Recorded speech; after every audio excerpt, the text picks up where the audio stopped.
All right, dog vent. This is Georgia's defense against Mississippi State. And Brent, I know you wanted to start with something that was said on the dog vent, I believe. Yeah. So SD Powell 56. Appreciate the comment. He said, heard all week about the speed of Miss State, how it might give us problems. Didn't seem to materialize as a problem, perhaps overstated.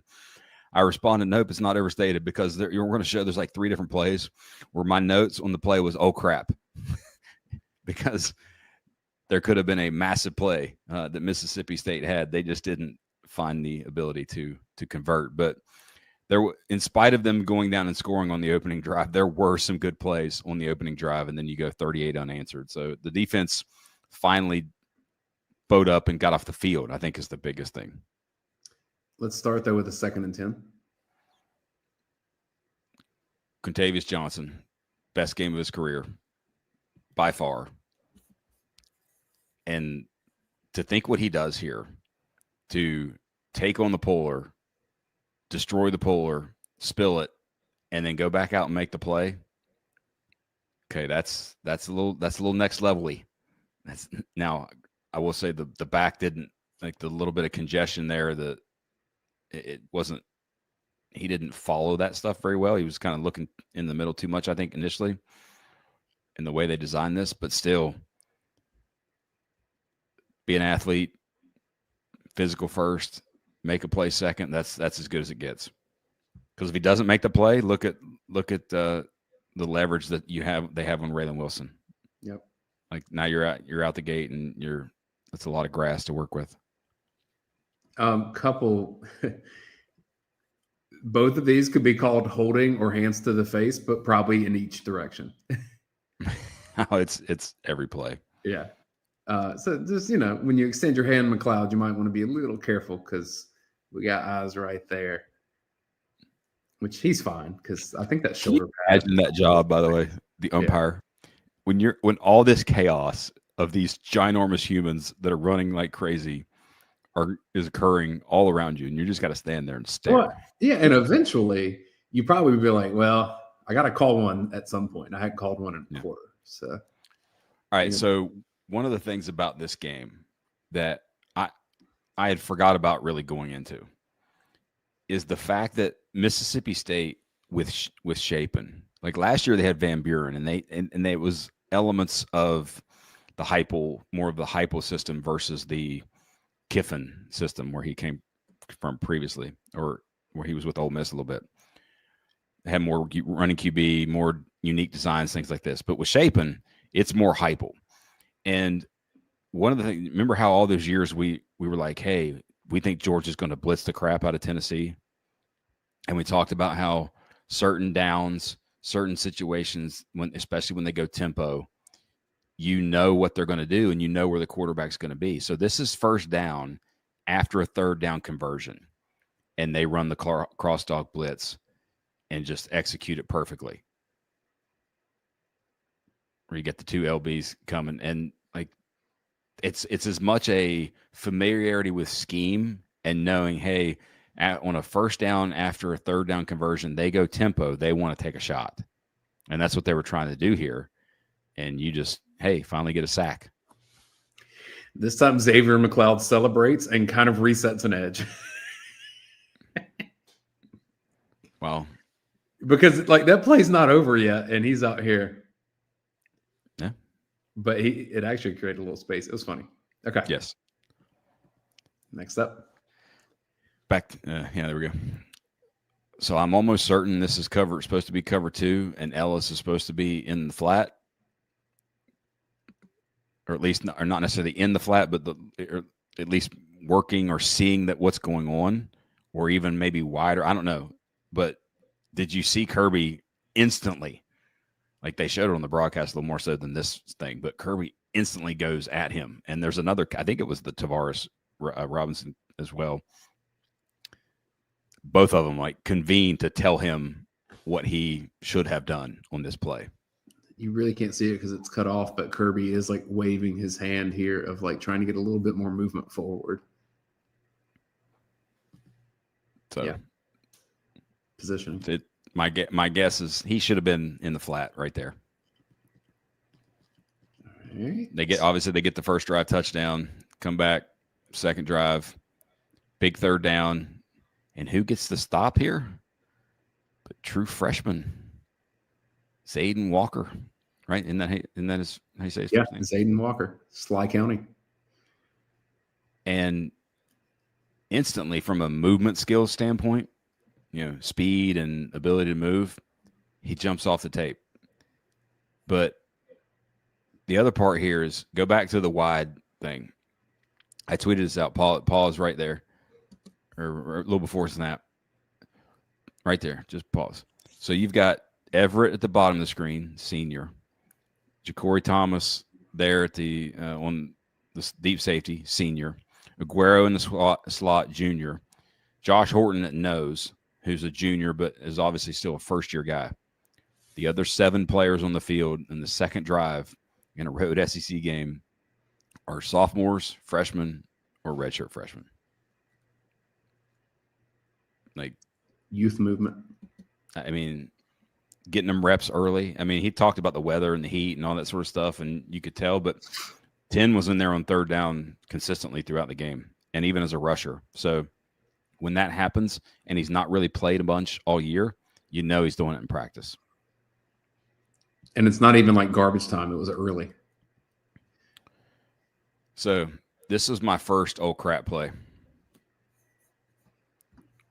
And it has nothing to do with where the ball went or the penalty that was called.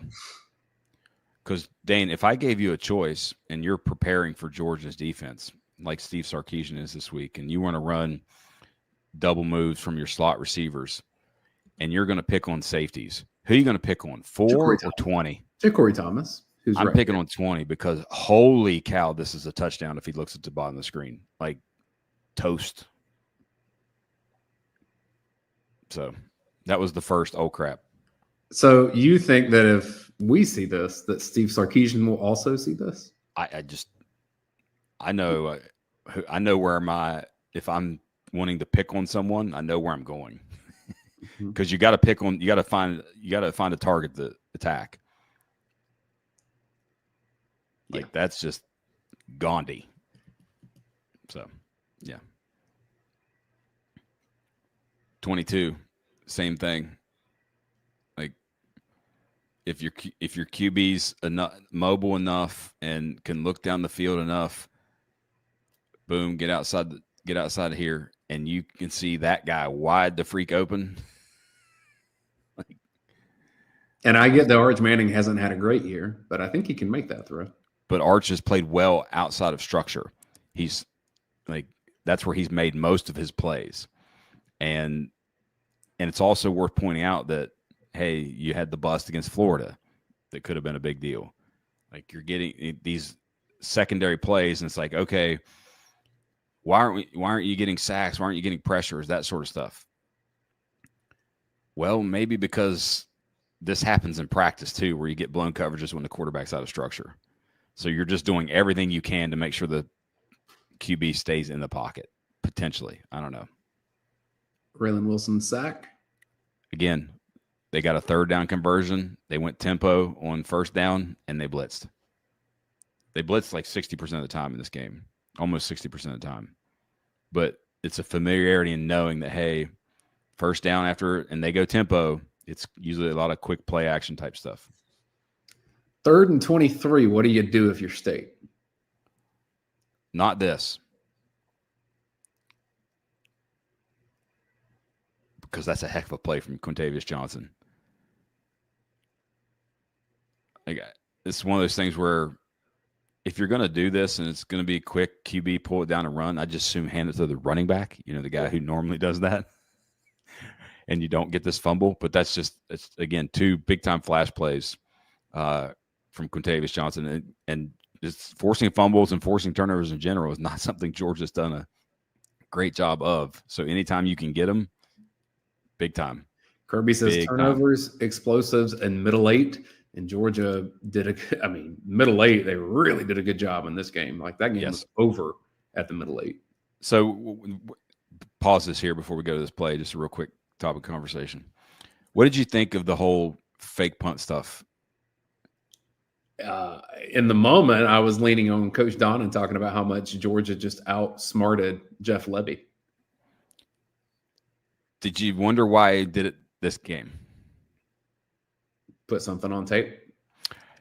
That's always the decision when you do those unique things like that, right? It's like, do you want to quote save that for a bigger moment, bigger game type situation, or did you just want to make Sark and Brent Key and these guys spend an extra half hour in practice working on this because they now have to? Like, I always would love the thought process there. It's like, why that moment in time to do that?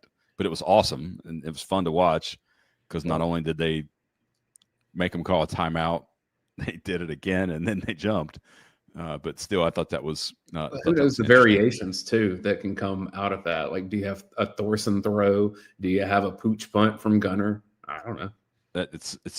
I always wonder. It's like coaches is like, hey, do I save stuff for the big game, or do I just want to do it just to make sure that they have to practice it now and take practice time away from other stuff?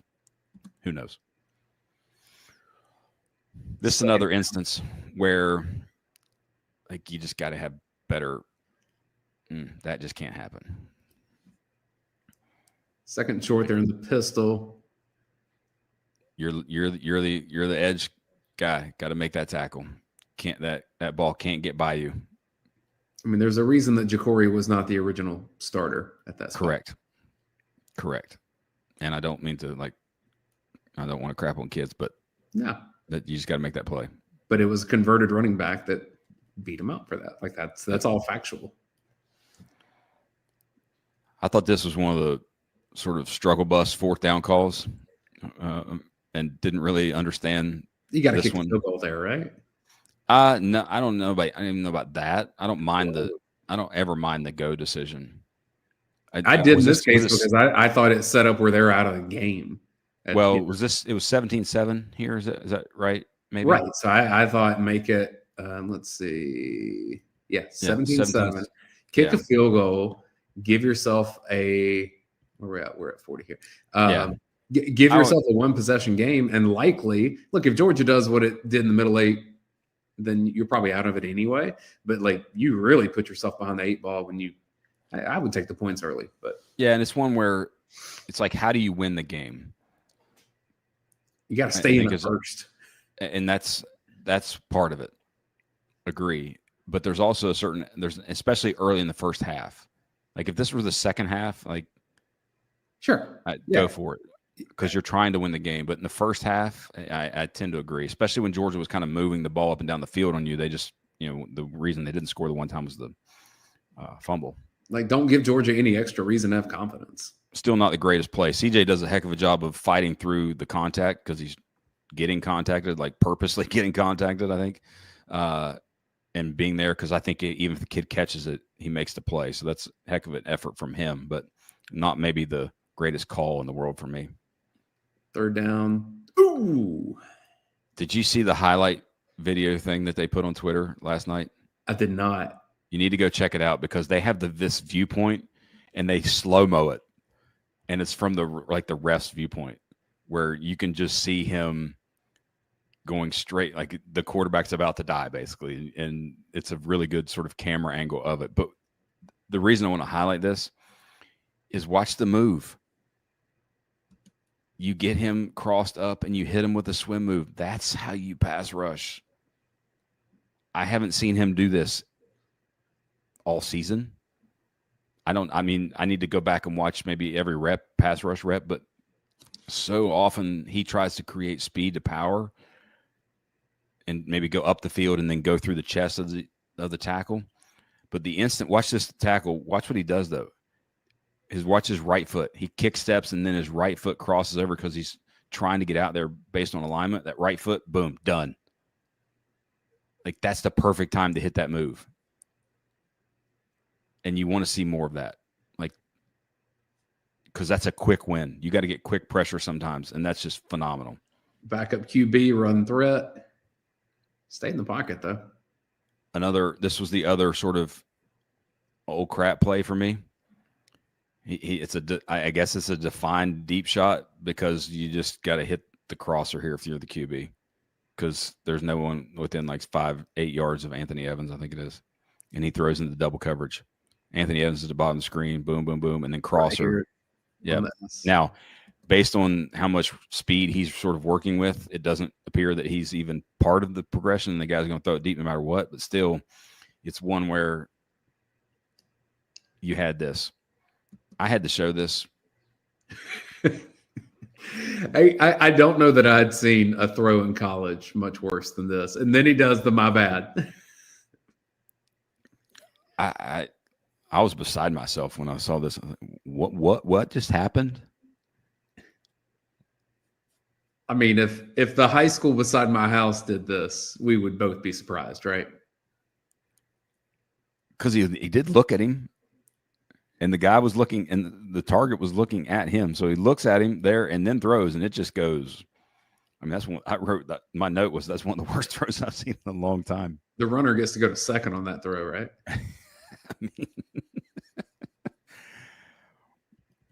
All right, we're done being haters. It happens. SEC, it doesn't happen much, but it happens. Yeah, everybody gets it's a mulligan. That's the mulligan. That's the drive you hit. We saw the project that Mississippi State's working on, and it's definitely in project phase. Tools are there, though. Yeah, so we play 69, I think. Yeah. This is just sort of this series of highlighting some guys who are playing right here. 11 defensive end, true freshman. You want to try to pronounce his name for me? Because I don't know that I can do it very well. I kind of want to hear you go for it. I know it's Ikenigbon. I don't have the answer. Anyway, dude's athletic, and here's the other part. He's not afraid to be physical. Watch this here. Boom, crunch, go make the play. You can just call him Darren if you want to. Yes, Darren. I like Darren. I think it is Ikenigbon. Yep. He'll probably get like Ike or I or I don't know. I mean, if he was a baseball player, he'd call him Sticks because his number was 11. But him earlier in the year athletically flashed as a rusher, as a movement guy. And right now, okay, so I've seen athletic flashes. Now I see physical flashes at this position from a guy that's listed at like 6'5", 250, I think is what is, 6'5", 255. Yeah, I'll take that. The flashes from these guys are fun to see because I've seen that from Ogboko on the interior of the defensive line a couple times. And he played a lot in this game. And it's exciting to see because it's hard to find these players. Like if especially with Jordan Hall out now, if Georgia did not have Xavier McLeod, you start to look down that roster and you're like, are they up a creek a little bit? Ogboko got 20 snaps. Yeah. Next play. Yep. This is one where Zayden Walker's going to win. The project that State has here, he has potential, but you want to see Zayden Walker? Yeah, because he kind of got faked out of his shoes, unfortunate for there. But that's one where it's like, okay, they have some guys too, and he gets overrun there. Chris Berman, whoop. Final play. And if I told you that a corner got beat deep in this game, Daniel Harris, my first guess. It's always my first guess. I hate to say it, but it is my first guess. And I don't know what has been his injury or issue, but he got some reps, and I was curious how many snaps he did play. He got 25 snaps in this game. So, I mean, there's still a value piece from a depth perspective, but yeah. How about this play action? That's great. I mean, the kid knew he had to pick up the blitz, I guess, and it's like, I forget that. QB still got hit, but yeah, that one's So,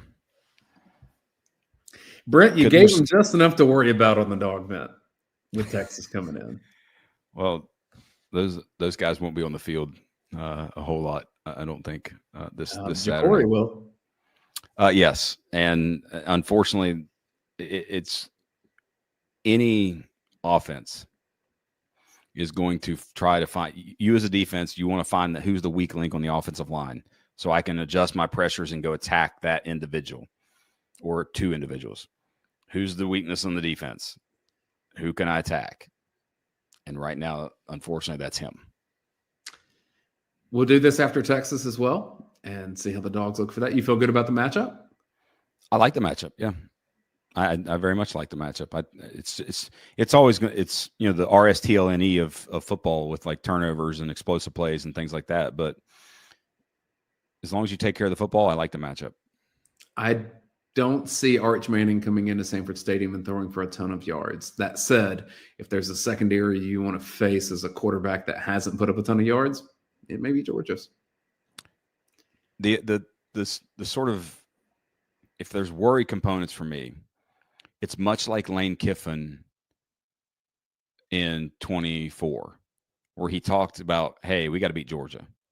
And you could tell that they spent the entirety of the offseason, or not necessarily the entirety, but a massive chunk of the offseason figuring out how to beat Georgia. I would guess is that Sark has a lot of tricks up his sleeve that he was basically have in his pocket for this game, I would think. Because yes, they had a lot of yards in the SEC championship game, but they still couldn't run the ball, still got sacked a lot, and still couldn't score. And then in the first game, you couldn't do basically anything. So in Austin, how did Georgia win? It was a line of scrimmage. Everything was built around Georgia won the line of scrimmage in that game. Can they do that again? Because Texas is still really good and talented on the line of scrimmage. I don't know that they have the dudes that they had, specifically offensive line, that they had last year. But they're still talented and they're big. Yeah, and I think it's one of those things where, okay, what's their weakness? Their weakness is the offensive line. Can you take advantage of it? Obviously, I think Georgia's more complete offensively at this point than they were at any point last season in terms of both running and throwing. And it's one where also I come back to, hey, they just went to overtime against Kentucky, Mississippi State, and beat Vandy by 3. Yeah. Which Vandy's not, like, Vandy might be a playoff team, but still, that's their last 3 games. All right, Dog. We'll recap it next week. Georgia and Texas. This has been Georgia's defense against Mississippi State. We'll see y'all later.